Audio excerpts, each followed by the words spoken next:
सीधा साधा लइका रहनी तू ही बिगड़लू। नफरत के आग हमारा दिलवा में भरलू।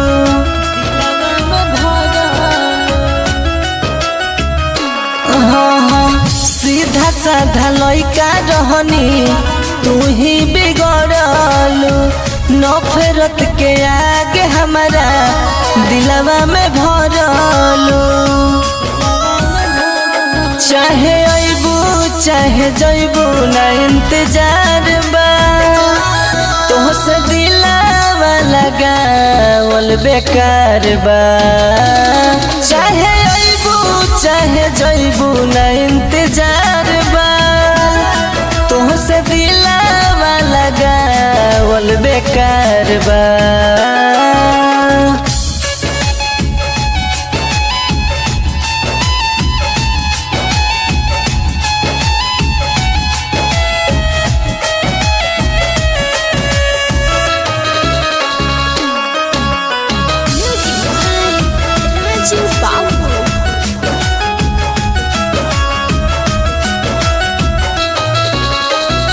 झूठा मोहब्बत ना दिलवा में पालेम। सुख चाहे दुख में जिंदगिया बितालेम।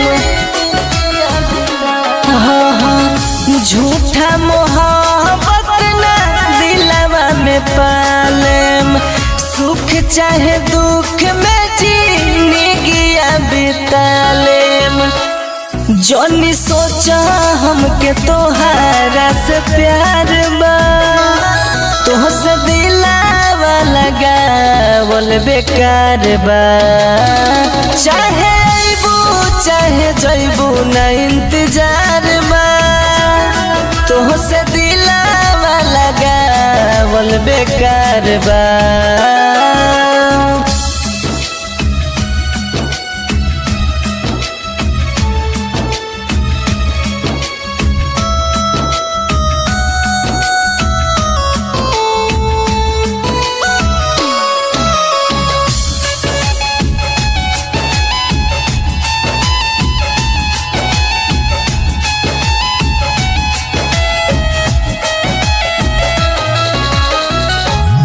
जोनी सोची हो कि तोहके भूल जाइब। तारा बाद के हुसैना दिलवा लगाइब। जोनी सोची हो कि तोहके भूल जाइब।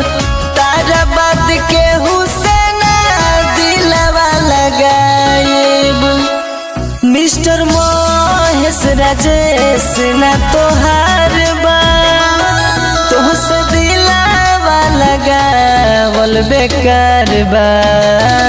चाहे अइबू चाहे जइबू ना इंतजार बा।